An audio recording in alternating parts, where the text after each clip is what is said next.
Welcome to The Stacks, a podcast about books and the people who read them. I'm your host, Tracy Thomas, and today on The Stacks, we are joined by Lisa Lucas. She is the Senior Vice President and Publisher at Pantheon and Schocken Books, a Penguin Random House division. She's also the former Executive Director of the National Book Foundation, which is the organization that brings you the National Book Awards. We talk today about Lisa's new role in publishing, what the future of publishing could look like, and, of course, about some of Lisa's favorite books. Quick reminder, everything we talk about on each episode of The Stacks can be found in the link in the show notes. And Lisa will be back to discuss September's book club pick, The Trees by Percival Everett. So make sure you tune in for that episode on September 28th. If you love this podcast and want more of it, please head over to patreon.com/thestacks and join the Stacks Pack. That's a way you can support this independent podcast while also earning perks like our virtual book club, our monthly bonus episodes, access to our incredible Discord community, and so much more. Head to patreon.com/thestacks to join. And now it's time for my conversation with Lisa Lucas.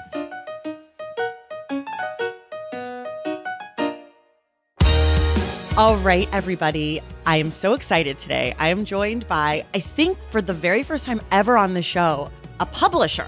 I've never had a publisher, an editor, an SVP. I've never had anybody like you. So Lisa Lucas, welcome to The Stacks. Thanks for having me.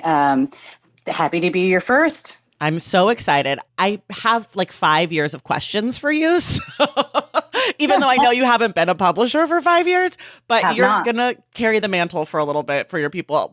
Because I've asked a few editors to come on and they're like, I'm scared.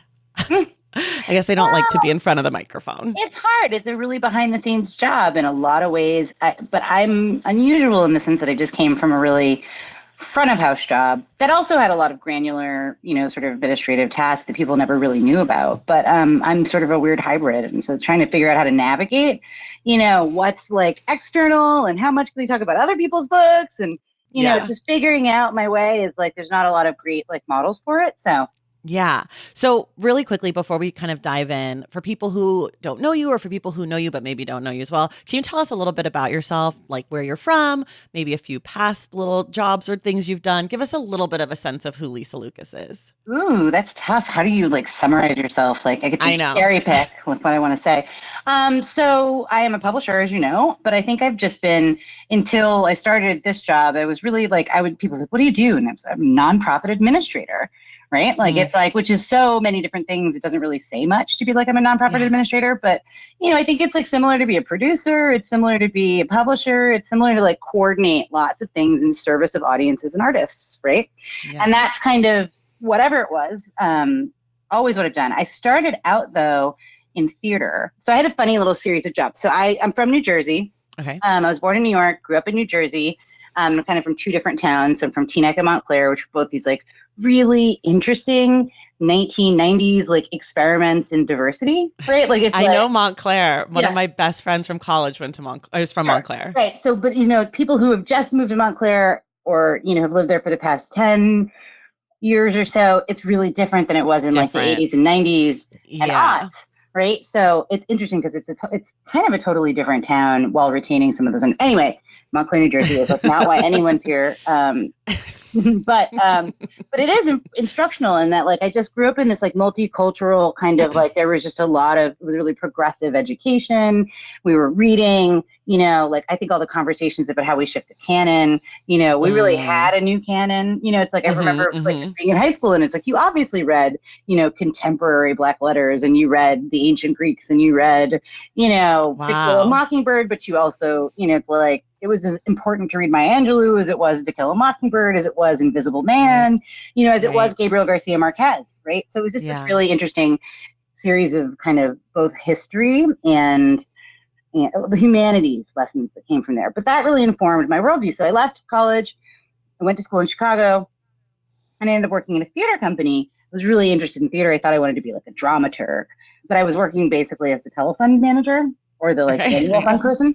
But it was like, my first job, I was 21. But I got really obsessed with their youth program and, got to mentor a young person and, would see all of these amazing performances that are largely, sort of white attended theater.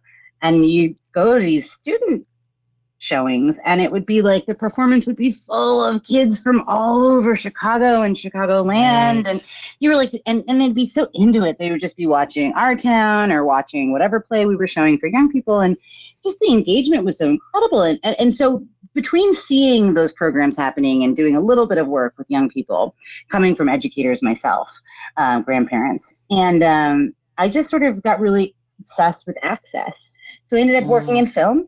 Long story how I got there, but I ended up working on youth programs in film at a nonprofit. And so teach kids to make their own films, would do some screenings so people were exposed. We would teach teachers to teach their own students how to make films. We would make films with kids, and we would do pre-professional development for young people. But it was all really about, like, the general premise was like making the place that I worked, which was like a big part of New York City, Tribeca. I worked at Tribeca Film Institute, and making like the festival and the institute feel like we were there in New York City, founded right after 9/11, trying to bring energy and, and stability back downtown. And I think it grew into this large outsized place. And it was really like, well, this feels like it belongs to some people back then, early days. Right. And how do you make it feel like it's for everybody? How do you make these films, this festival, we'd be showing a movie about like kids in the Bronx on a chess team.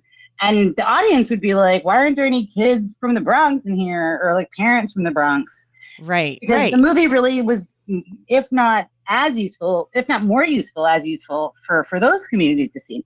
So it was a kind of roundabout way to like kind of bust it open and just sort of like really say, this is for you, whether it's making, whether it's professional, whether it's, just coming to a movie through premieres for 8th graders, and they'd get to walk the red carpet, and just was, it was just sort of like, this is what it's like. This is, this is for you. You were a part of this.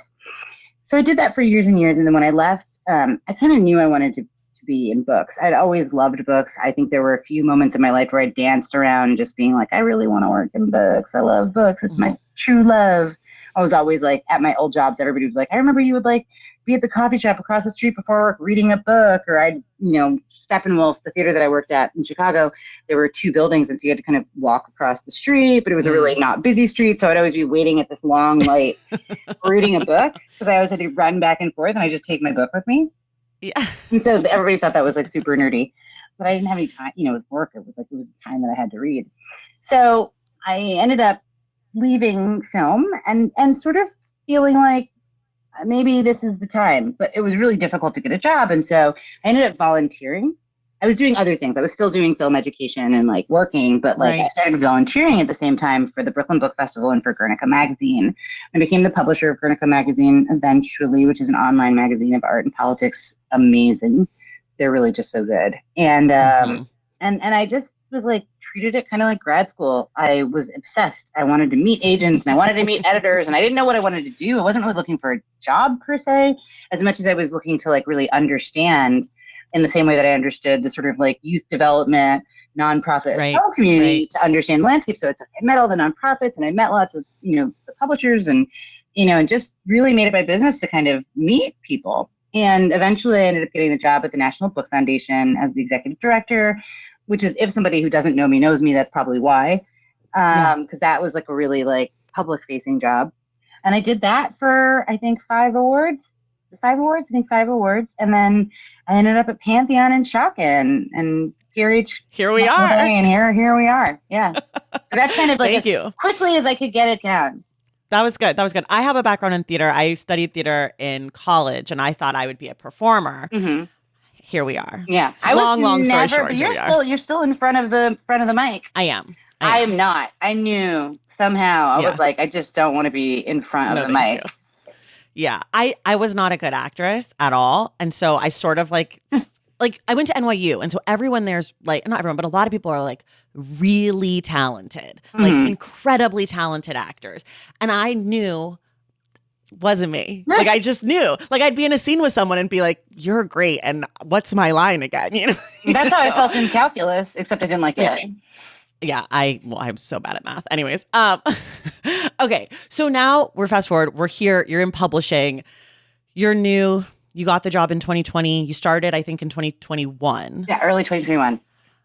I read the article about you in the New York Times Magazine. Very fancy, very great photo, like dreamy, so dreamy. But I want to talk. So one of the things that comes up in that article that I think is the thing that I am the most curious about is this idea of readership. And you kind of touched on it earlier in the beginning, talking about theater and making it more accessible and who's the audience and how can we bring people in and all of that. And so I'm wondering, like, how are you thinking about taking on this new role? Like, where do you see yourself and I guess like the future of publishing if they were to follow your vision? I know I'm not the future of publishing is what I would say. I am. Really? No. I'm 42. There's other people that are the future, and it's not me, right? I'm the bridge, if anything. Okay. Right. Good. And I think a lot of that has to do with the fact that I have a deep and profound respect for an enormous amount of the traditions of publishing and for the craft of publishing. But I also am a really firm believer that, we evolve, right? And we pivot, not pivot to video, obviously, but it's like, I think we have to be limber when we're dealing with, sort of the cultural conversations that are happening. So, gosh, the question of readership is the only question. The only question about books is who's going to read them when you spend so much time producing them. I think that we also have a real profound cultural misunderstanding of how a book is made. Now, I think that I always want to be really careful because I never want to diminish the role of the artist ever. Right? That's the most important thing. Creativity and the labor that goes into it, and the value of that is so profound, right? But I think in service of promoting the creative person, the writer, the filmmaker, it's like I think that we lose a lot about the actual craft of making and, the commerce of any particular art form. It's like I think we don't know a lot about, the costume designer and how important that is, or the set director, or what a producer even does. You see executive producer 1,000 times and you have no idea what that even means.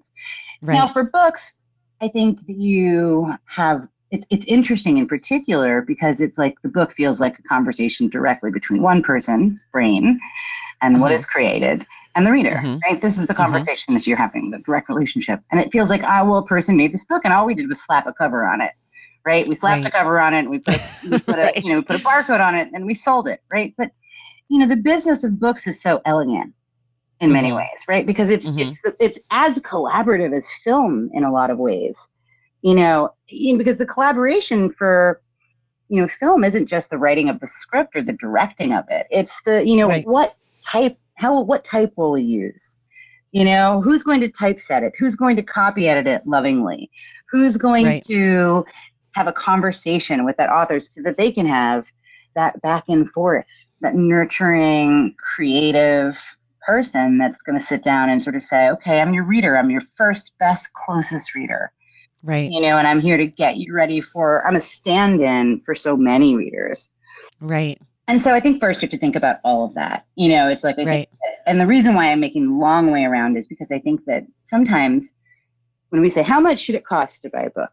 How much should a book cost? Right. Well, some people want them to be free. Some people want them to be $1.99. Some people want them to think they should be $30. But it's easy to demonstrate value around a film. We know what the budget was for making the movie, not how much people got paid, the budget for making the movie. This is how much it took this production. And we don't think about books like that. And I think that sometimes reduces the value of a book or the worth of a book for audiences because we don't understand what goes into making one. And I think that in order to develop a readership, of course, you need good books. Of course, you need books that are, that are in communion with the world that we actually live in, which is, where you get sort of, we want to see own voices stories. We want to see, we want to see everything, right? You want literally broad, bold, eclectic, delicious, all over the place body of literature. But even if you have that, which we are starting to see what that looks like, you also need a larger audience that's actually going to see great value in all of that. And I think that you have to do two parts. I think we know that we need to diversify. I think we know we need to be, bolder, more thoughtful, more open, more inviting, more accessible, both for readers and for writers and for professionals inside of books. But I don't think we always remember that we need to tell our story in a way that says, this is something, very rigorous and beautiful and takes lots of people, and every book is so special. And I think we forget how much work goes into each one. I mean, even a movie, you see a movie, and even if you didn't like it, you still think it's impressive. Right, right. And I think like as someone, I started this show as a reader. I'm Mhm. not a writer. I didn't know anything about writing or publishing. I just knew what books made me feel. And, as I mentioned, I was a performer. I worked in the theater, film and television. But even when those things, there is a list at the end or a program that you get and it says, so and so did this, so and so did that. With a book, there is no, unless it's in the acknowledgments, and I do read the acknowledgments, my favorite part of The basically best. every book Right. I love, but I don't think a lot of people do. No, but we I don't started reading have. them more. Yeah, there's no There's like, no hey, codified editor. mechanism for us to sort of articulate all of the different, very Right. specific, highly skilled jobs that go into the making of one little book. Right. And well, that sort of brings me to my question about you, which is what is your job? Yeah. What is a publisher? Who is a publisher? Like, how are you different than a marketing person? How are you the same? Like, as I know that a publisher wears many hats, some edit books, some don't. So like, what is the job? Yeah, I mean, and I think that's sort of like, what's the job of being an executive director? Well, you're in charge of the nonprofit, right? But what does that mean? And the reality is, it means so much. It means a different thing at every different place. Ultimately, I think, where do I sit, right? Like, so I'm kind of the person who drives the narrative of what we're doing, right? So it's like, so I'm in conversation with all of editorial and all of marketing and all of publicity and sales and design and managing ed and finance and legal and production. And you're working with all of these groups of people to really maintain the sort of, for me, the rigor, the consistency, the viability of a list of 40 to 50 books, right? And whatever it takes, just like at the National Book Awards, what was my job? Well, or the National Book Foundation, what was my job? It was like, well, my job was to make sure that we didn't run out of money, to raise money, to, oversee the consistency of our programming, to, directionally lead the institution where we're going. Now my job is like, right, like Pantheon doesn't stand alone, right? So the way that the company that I work for and lots of publishing is structured is that I'm an imprint, well, two imprints, Pantheon and Schocken. And then Pantheon and Schocken belong to a division, and that division is Knopf Doubleday Publishing Group. And then that division belongs to the larger company, which is Penguin Random House, right? So that's how it's, so now I'm the little boss of my little fiefdom, right? Like, so I'm in charge of Pantheon. But then there's a president of Knopf Doubleday Publishing Group, and she's in charge of all of us, and the consistency and the profitability and the this, that, and the other, everything that we do as a group. So, it's kind of like, I think of it as like baby, publishers, not like the publishers grow over time and your job gets more like granular. The best I would kind of, because I don't deal with HR and like we work in a bigger company, it feels a lot more like being a program director, where it's like, I am the director of education. And that means that everything that is educational, I do, and I also support my leaders in making sure that I'm feeding into what we're doing consistently. And how hands-on are you? Like, is every book cover that comes through, do you get to say yes, no? Every book that's acquired, you get to say yes, no? I wouldn't say it's or like what, a yes, no maybe not say yes, no. Like weigh in. Right. It's not a yes, no environment. I feel like, publishing is passionate. Authors are passionate. Editors are passionate. Yeah. I don't think you get to say yes and no cleanly that often. Yeah. But you do sort of sign off, right? So I think it's like a big dance. Right. You're always dancing towards like, it's like, if I want to buy a book and it costs over my clearance, then I have to go talk to my boss and say, I'm going to do the dance of trying to get you to want what I want. Yeah. And so I can't technically do it without her sign off. I don't know that she's going to be the kind of person who's just going to say like, no. And I'm not the kind of person that's going to say no. And like, I don't think like if you keep going up, like nobody really says like, no, even if you're saying, no, you're discussing. The way that we work, the way that a publisher works, a publisher meaning like a publisher, a company that's a publisher, is largely, a lot of this happens at editorial boards. We don't have a specific editorial board the way other people do, but a lot of these conversations happen like, whether or not you're thinking about flap copy or jacket design or whether you're going to acquire a book or not, it's a lot more collaborative than you think it's going to be. It's not one person saying, I like this, let's do it. You have to figure out so many other things before you can move along. So that is what I do. I would say that I'm like in charge of the like health and consistency of Pantheon and Schocken. I love it. I love that. Diversity in books. Yeah. I feel like it's important. It's the only thing I feel like I think and care about these days. I feel like I talk about it a lot. I think about it a lot. And I have no doubt that you do as well. One of the things that I found really interesting in that New York Times article is it talked about how very early on, it talks about the first book that you acquired, which is Sweet Soft Plenty Rhythm, which is coming out in September. Yes. And it talked about how you picked it up, you started reading it, you felt moved by it. It did something to you emotionally. And I'm so curious about how important that emotional connection is for the earliest of readers, the people who are getting these manuscripts, and how that can be an issue if we're expecting like a very white industry to hope that they will feel an emotional connection to a book and that's like the first way in. Do you know what I mean?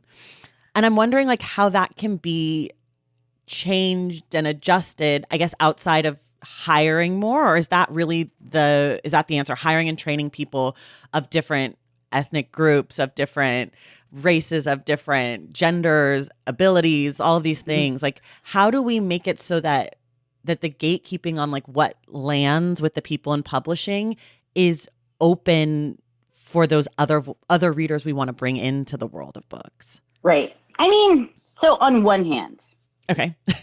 I don't think that anyone in publishing is cynical enough not to make money where there's money to be made. Sure. Right. Sure. But I agree. I also think, so I don't think that publishing really is like, we don't like books by people of color. No. I think what you have is largely an interest in inability, not even an inability. For many years, that was not our focus point. We were not focused for all of the 70s, 80s, 90s, 60s, 50s, 40s, 30s, 20s, 10s, 100s, right. backwards. Yeah. We were not focused on making sure that we were learning how to sell work to other communities. And I think that what that means is you have an enormous amount of operational and strategical and perhaps emotional work to do around figuring out how to rebuild systems that actually serve the whole of literature, right? Right. And I think that, so I don't know that I think people would really like it to be a question of how much you pay an assistant. I think it would like it to be a question of how quickly that assistant is promoted. I think people would like for it to be a matter of just hiring certain people. I think people would like for it to be a matter of just firing certain people. And unfortunately, none of those things are true in terms of you could change any one of those four things and it wouldn't change a goddamn thing. Right. It's like, so that's my true feeling about it. But I think that you're dealing with something that is a system. And I think that we learn on the internet all the time how little we all really understand about the business of publishing. And I think that when you understand how things work, you see that you can't just change one thing and then magically have it fix all of the other pieces. And I think we spend so much time focusing on editorial. People don't even really know who works in the production department or who works in the managing editorial departments. People literally just don't know who those people, what they do. Right. And so I think that what the internet is trying to do is come up with really big, sticky ways to complain about something that is a much more nuanced issue, which can be really irritating as a champion of diversity in publishing, right? Sure. And, I think people get really, and one of the things that I have a hard time doing, I'm an African-American woman and, have Black politics, right? Because I'm a Black person. But that's not my job. Like, I'm not here just for Black people. I'm here for all people, right? I'm here for readers. And I want to include my community. And I want to include all the communities that have not been included. But we have to be careful not to make our issue the issue if we want holistic, profound change. So if I want to see more Black books, right? It's like I can really focus on that. But then maybe I end up with a huge new crop of Black publishing professionals who all went to Yale and all came from communities and don't really know how to think about how to work well with communities that have been the most underserved, even if it is their own, identity. Right. So sometimes it's like, so that's too simple of a fix. Hire more. Right. You hire more is a problem because it's like, within the Black community, you have plenty of classism. Sure. And you have, also since the 80s and the 70s, this sort of push towards like, well, let's let the excellent Blacks go to this school and get these awards. And so you have actually like a pretty decent sized Black middle class, Black educated class, Black creative class that have come out of all of those decades where things were more open. Now, if everybody, and I'm from that community, like my dad was a record producer, like I had, many advantages because I grew up, in the home of a, sort of successful artist. I was really open to doing work in a creative world. Now, if I just keep replicating myself, it may look like diversity to somebody who's just wants a box ticked. But if I just pick a bunch of people that went to the same school and come from East Coast and do whatever and just have a, one perspective, then like I haven't really done anything. I haven't diversified anything because you know what? There are so many Black people in America who don't have lives that are like mine at all. You know what I mean? Because we're all different. We're not a monolith, right? So I'm using Black folks as a stand-in. I think you could swap any community in for this, or you'd have different. But it's like, but I think you have to think about diversity in a much broader way, because you're really thinking about. I mean, I hear people yelling and yelling and yelling about diversity in publishing, and they mean racial diversity in publishing. And honestly, I'd like to see people that look like me also saying we need rural diversity, and I don't hear that ever. It's like all the tweets, and I don't see anybody saying. First of all, remembering that rural Black families, are enormous. But the minute you just start thinking about, you're not thinking about how to reflect the rural Black experience. You're thinking about how to reflect your own experience. And that's a fast way to just create, and which we do have. When you look at Black letters, you have a largely, deeply educated, very erudite, sort of community of people that have been writing stunning books, but not necessarily that we're writing towards a Southern rural Black community.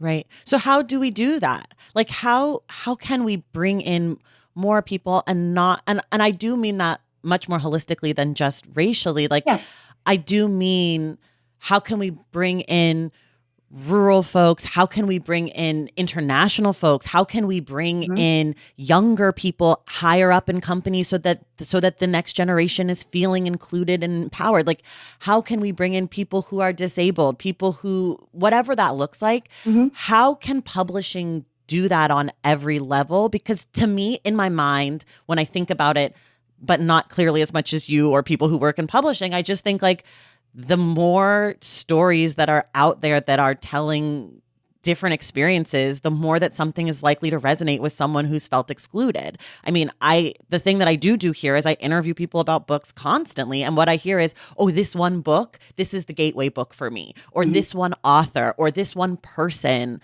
I saw what they were reading and I was inspired by that. So I'm just wondering, kind of like, whatever the diversity is, whatever is needed to open the doors more from what it is now, which is not a monolith, but it is definitely, it's not as diverse as it could be.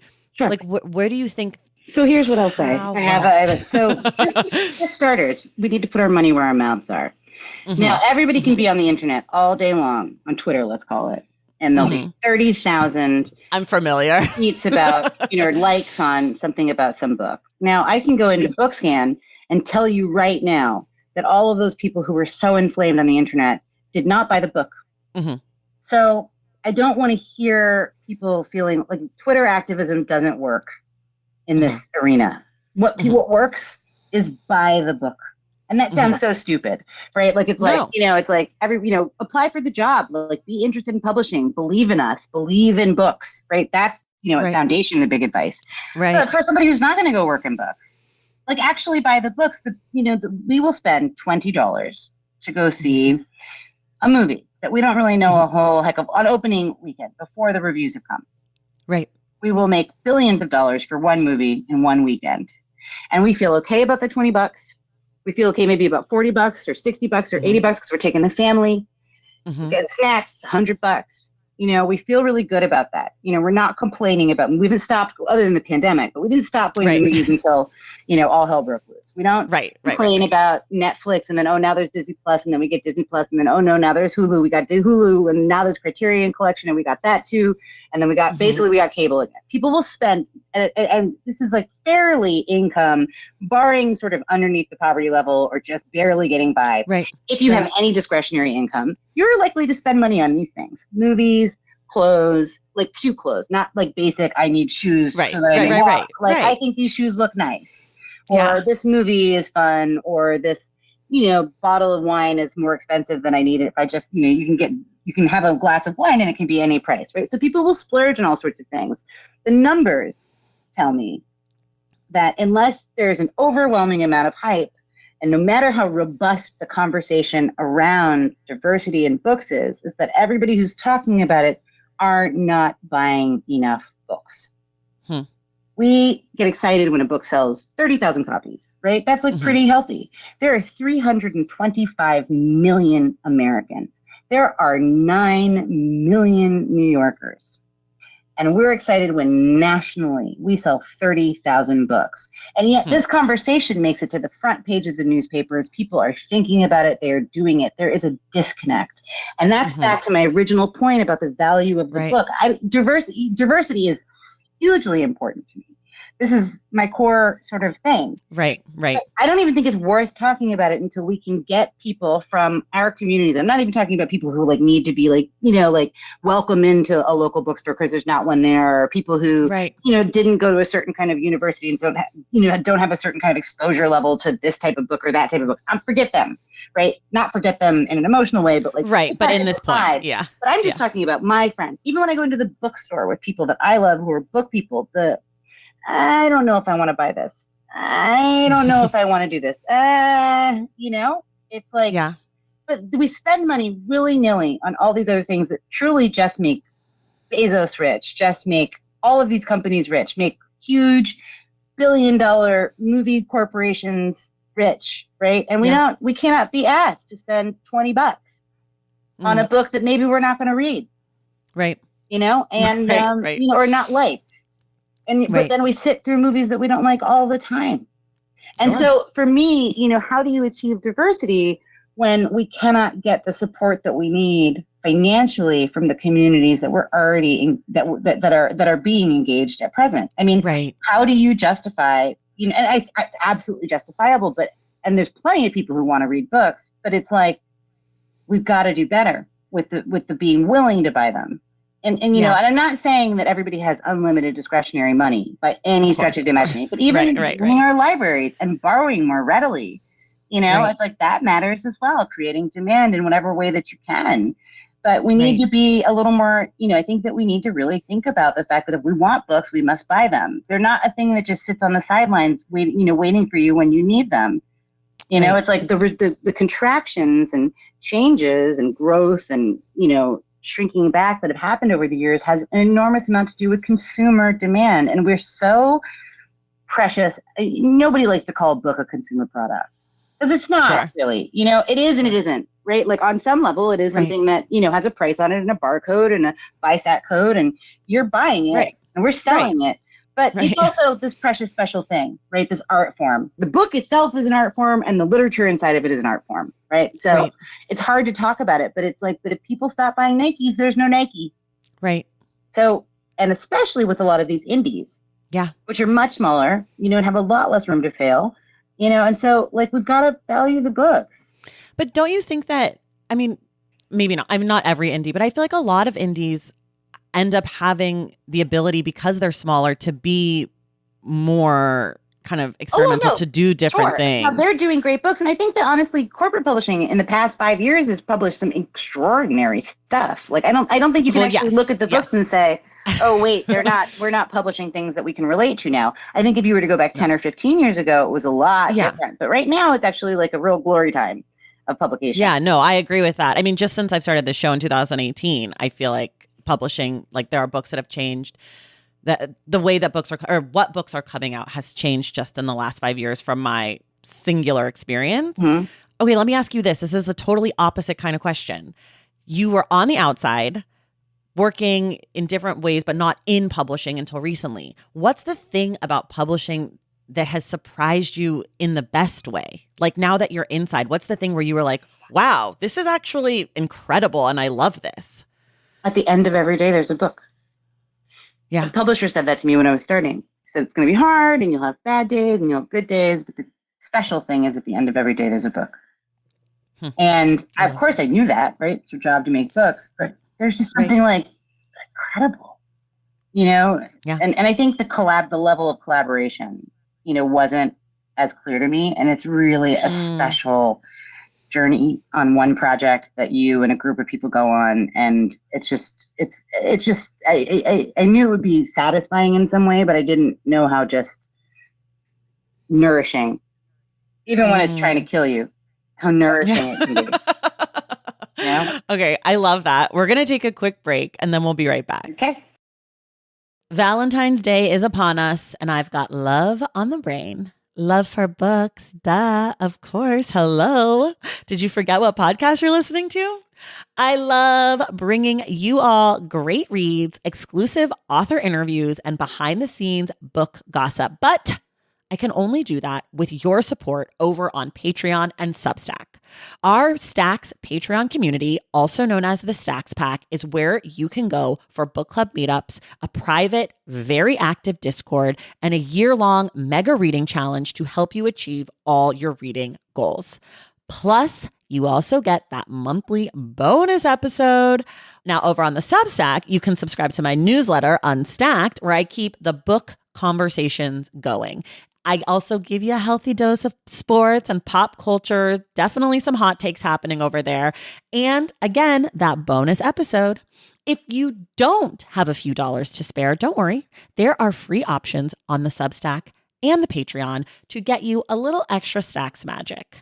Making this podcast is a total team effort, and by supporting my Patreon and my Substack, you allow me to support my amazing team that makes the show possible every single week. So if you or your friends are looking to meet other book lovers and support this indie podcast, come hang out with me on Patreon, Substack, or both. I would love to have you. And since we're talking about love, you can gift subscriptions to the Patreon and the Substack for that special reader in your life. For the Stacks Pack, head to patreon.com/thestacks. And for the newsletter, head to traceythomas.substack.com. And also, there are links to both in the show notes. Okay, see you in the Stacks. Okay, we're back. On the line of at the end of every day, there's a book. We're going to talk about your taste in books because we haven't even gotten to that part yet. Sure. But before we do this segment called Ask the Stacks, where someone's written in for a book recommendation and we get to give them one or two or three.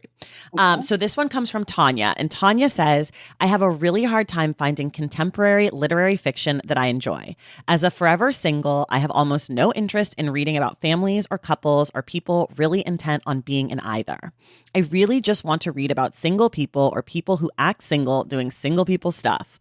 Somewhat of an exception would be books about bad moms who neglect or abandon their children to live their lives. Love that. I also don't mind reading about friends. Any thoughts? Good books that Tanya's liked are A Pale View of Hills by Kazuo Ishiguro, and Now is the Time to Open Your Heart by Alice Walker. Bad books books that don't fit. She wrote bad, but I think she means books that don't fit in with what she wants. I don't want to get Tanya in trouble.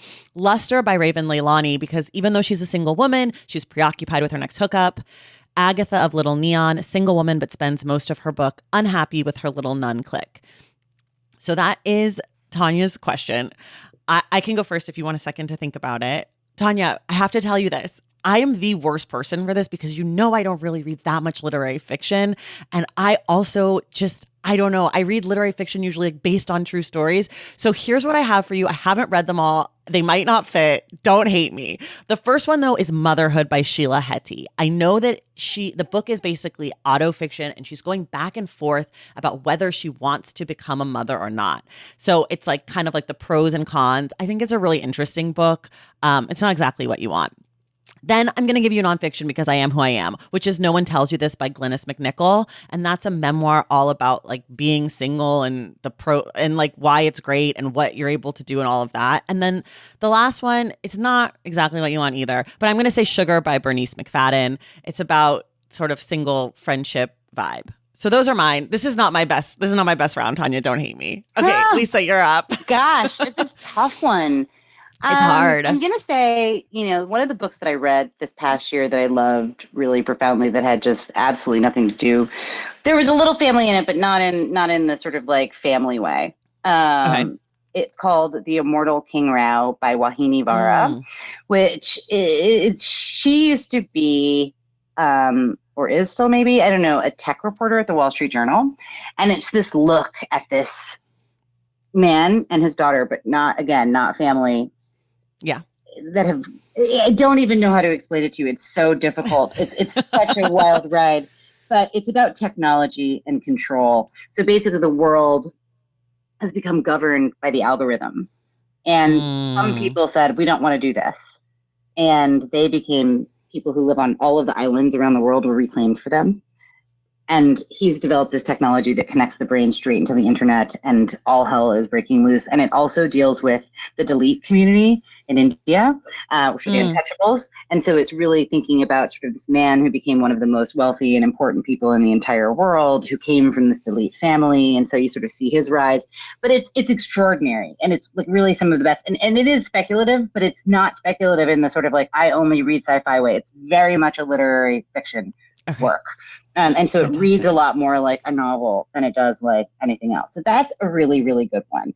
I would also say that maybe I would try checking out a little bit. How about, this is a hard one. How about Benjamin Labatut, which was a book that everybody loved last year. I don't know if I'm saying his name right, but it's called When We Cease to Understand the World, which is actually about physicists.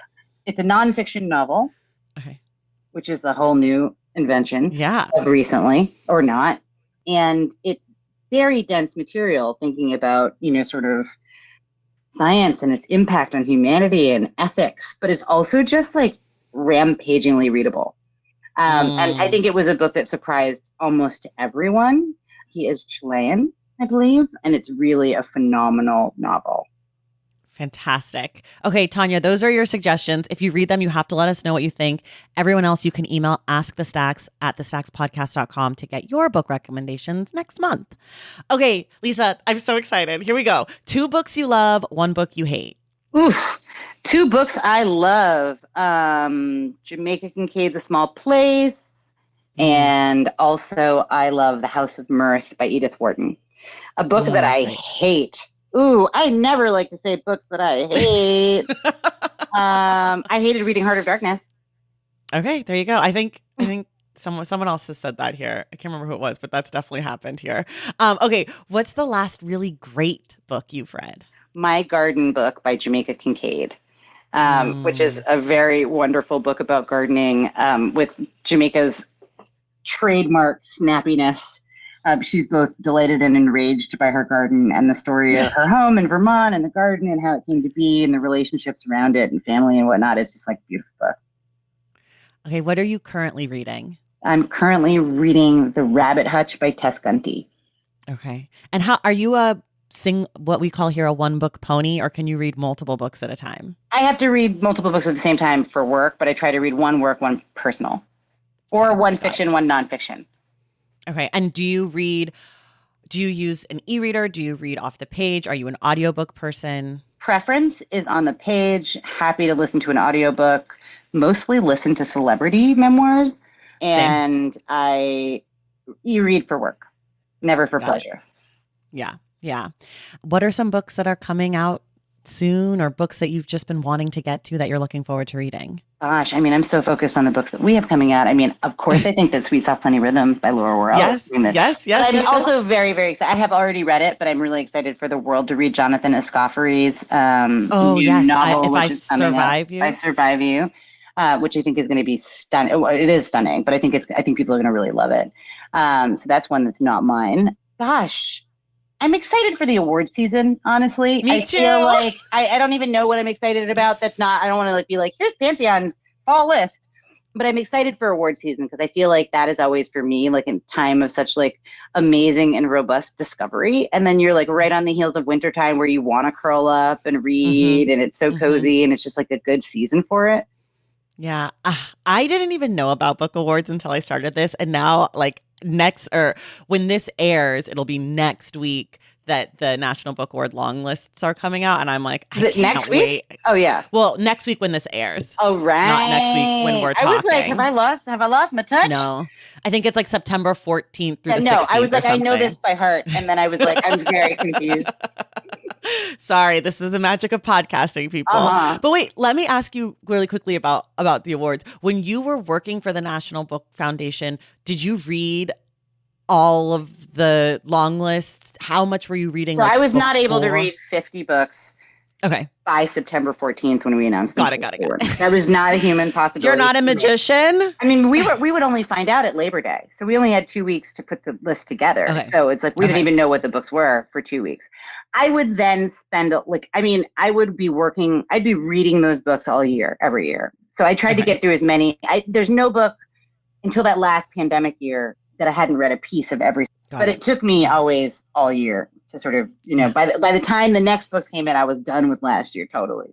Yeah. Are there other awards that are super exciting to you? I love all of the awards. I think that it's really fantastic. I think that I love the Wyndham Campbell Prizes. I think that they are always extraordinary recognition of, some of the world's most super talented writers. I mean, it's always good to see the big prizes, Pulitzer Booker. The Booker is so American. When it was more narrow, I feel like I got more from it.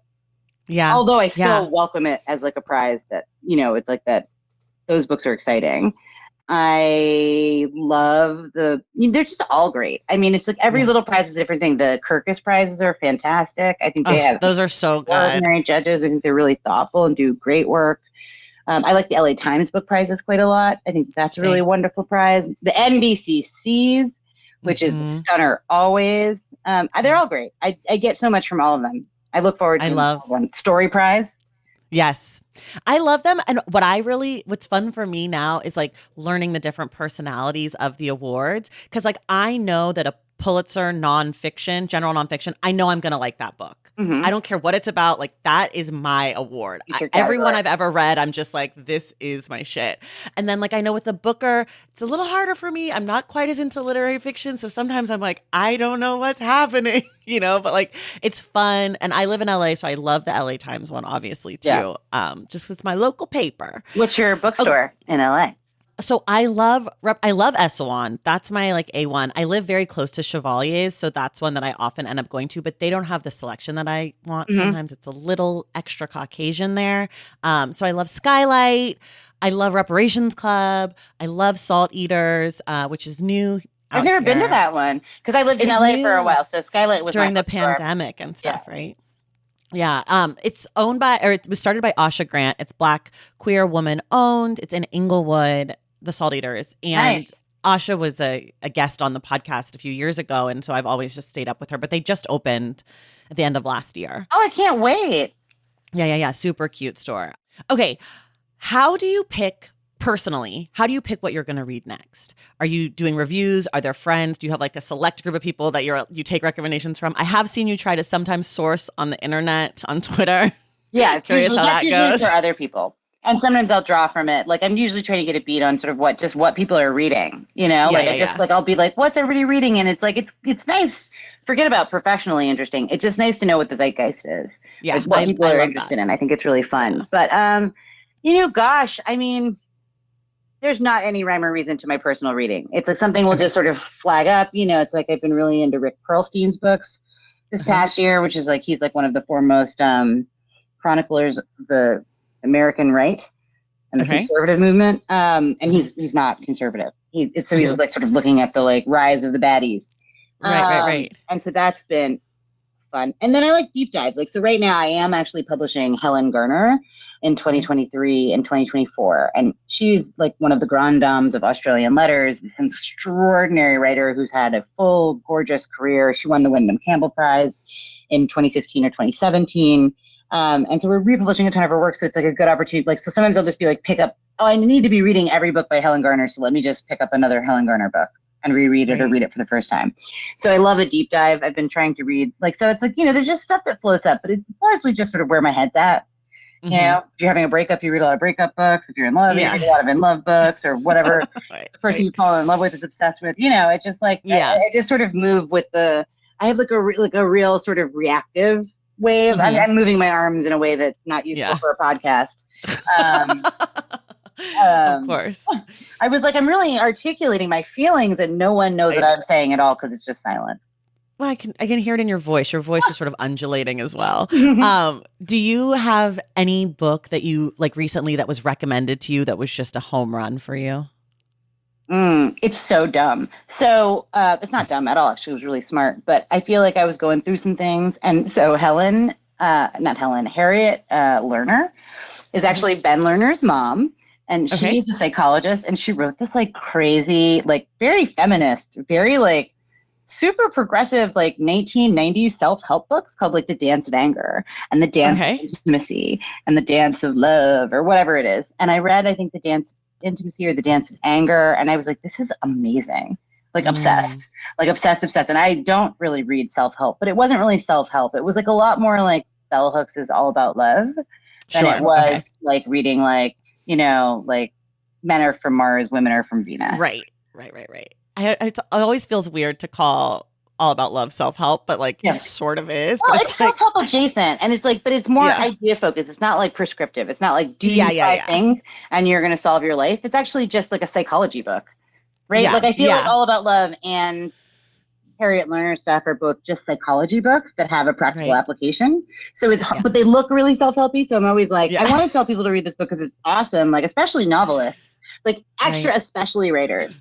I feel like some of these really, it's not every book, but like some of these books are actually just have such a, there's another book called Uncoupling that one of my authors actually recommended to me, which is, he's a sociologist, and it's almost like, it's like a study of all these, it's like a study of why people break up. It's not really about like how not to break up or a real look at the systems exactly. Like it's no practical, it's just, this is like just, these are the places where people come apart. And I think for a writer and for a reader, some of this stuff is like the most interesting thing in the entire world. So that's like kind of boring. It's not like the hot new novel or the hot new nonfiction. I will say that one of the books that moved me the most this year that I would recommend is actually one of ours, but I inherited it. So it's not like something that I like, but Margot Jefferson's Constructing a Nervous System, which are essays about, just personhood and being Black and what makes you you. And, all of these sort of like, it's just stunning. That brain. I don't know who is funnier, more honest, and smarter than Margot Jefferson. She's just such a force of nature. And that book, man, that was a delight. I missed my train stop reading the book that I was publishing. Do you know what I mean? Like, oh my God, and I was just like, dang. I was like, we did a good book. Mm-hmm. Yeah. The book you guys did last year that I just freaking loved was Seek You. Oh my God, Kristen is so fantastic. God. That book is bananas. I loved it so much. I was like emailing her team being like, can she please come on? It was like months after the book came out because I read it late. I wasn't thinking that it was something that I was going to be obsessed with. And then I was like, she's got to come on before the year's over. So good. She is stunning. Like that book is beautiful. It's so beautiful, like visually and just the heart of it, the whole thing. I know, anyways. Just like, and it's such a, loneliness. It's really easy to write a sort of maudlin book about loneliness, right? It's sort of easy to be like, the church, like, and I think she dresses the sort of like standard stereotypical tropes of loneliness. Well, actually, like digging so much deeper. So it's like the thing is, she's a beautiful artist, and she can tell a great story. But I think that the thing that she doesn't even let you see, but she's doing, is just how deep she's diving, how rigorous, how much there is in the absences, right? Like it's like how much learning she had to do to synthesize it down. And that's the best, when you can be that smart and be that thoughtful and like you can't see the seams. Yeah. Oh my gosh. Yes, it's my favorite. It's like when someone can really edit for the reader or like shape something for the reader and has like a really clear point of view and idea and understanding. And the idea, even in like, it's like if I were to conceive of a book about loneliness on my own as Lisa Lucas, the writer, it'd be dumb. Right. Yeah. But it's not dumb at all the way that Kristen deals with it. It's always a glancing, like it's always from a different angle that you didn't expect, but it's the one you really needed. Yeah. Love. Okay. What is your ideal reading setup? Where are you? Are there snacks and beverages? Is it hot or cold? What are you sitting on? I don't have a place. I don't. I wish I did. I think about it all the time. I have not constructed the place that I like to read the most. Okay. I think where I like to read is in the spaces where it's dead. Like if I'm on the subway or I'm in a waiting room and I have some headphones on, I like to just like use that time because it's just so transportive. Whatever. It takes you someplace else. And and I love, like, I hate waiting. I'm impatient. And I just think that those are the moments where I really am like, I'm so disinterested in being involved in whatever time consuming thing that I'm doing. And it's just so easy to slip into the book and be there. Yeah. That's some of my best reading time is in the spaces in between. I like to read at like my little local bar. with an Arnold Palmer because, wine and reading doesn't always go together well. Yeah. At a certain threshold. I like to read in bed sometimes. I dream of the perfect reading chair, which I somehow, it keeps eluding me. Yeah. I don't have a good reading chair either. I love this chair, and I did the whole thing and I was like, this is how it's going to look. And somehow I backed myself in the corner. There's no room for a good reading chair. And I'm like, honestly, seriously, all I want in this life is a good reading chair. Oh my gosh. Okay, here's our sort of lightning round. What's the last book you bought? The last book I bought was Yoga by Emmanuel Carrière. Oh, I'm excited about that. What's the last book that made you laugh? Last book that made me laugh was probably Jamaica Kincaid's My Garden book because she's funny. What's the last book that made you angry? I'm sure I read it during June 2020. Okay, what's the last book where you felt like you learned a lot? The last book where I felt like I learned a lot was probably reading Bloodlands by Tim Snyder. Okay. What's a book that you feel proud to have read? Swan's Way in French in college. Whoa, okay, you speak French? Shout out, Lisa. I don't really. I used to be able to read it. It's not good anymore. That's a great fancy answer. We love this for us. What's a book that you feel embarrassed about loving? A book that I feel embarrassed about loving. I don't know. I think that reading is never embarrassing. Okay. I don't have one. No shame. Okay, that's fair. What about a problematic favorite?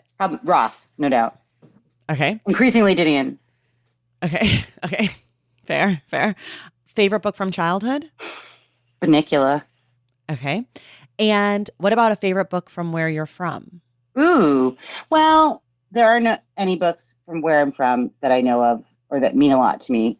But I will say that I grew up going to Sag Harbor, which was sort of my grandmother teacher. And when she was a teacher, she scraped little pennies, and her husband got a little plot of land that they couldn't even afford to buy a house on, and that they built years and years later, decades later, with another husband. Long story. And and it was in Sag Harbor. So I would say that Colson Whitehead Sag Harbor is my favorite book about a place that feels like it is from where I'm from. Okay, I like that. If you were a high school teacher, what's a book you would assign? Long Division by Cassie Lehman. So good. Okay. Who would you, person who knows every writer ever, who would you want to write the book of your life? Oh, good God. Absolutely not one person. I'm going to pick my favorite little writer, Julian Lucas. Okay. Oh, is that your brother? Yeah. Okay, fine. That's sort of a cheat, but Imani Perry said her son, so I'll allow it. Family's in. Okay. Family to the front. Yeah, I love this. Okay, here's my last one for you, which is stolen from the New York Times by the book. If you could require the president of the United States to read one book, what would it be? Fight Like Hell, the book about unions. Okay, beautiful. Lisa, a dream. This was so great. Lisa will be back the last Wednesday of the month, September 28th. We're discussing The Trees by Percival Everett for the Stacks Book Club. I'm really excited about this. And just a reminder, but you'll hear about it again next time.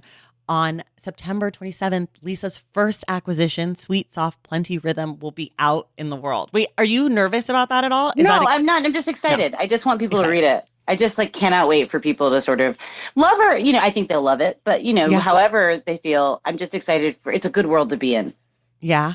And how many books since that have you acquired? I don't even want to know because I got to do all that work. It's a lot. It's not none. Okay.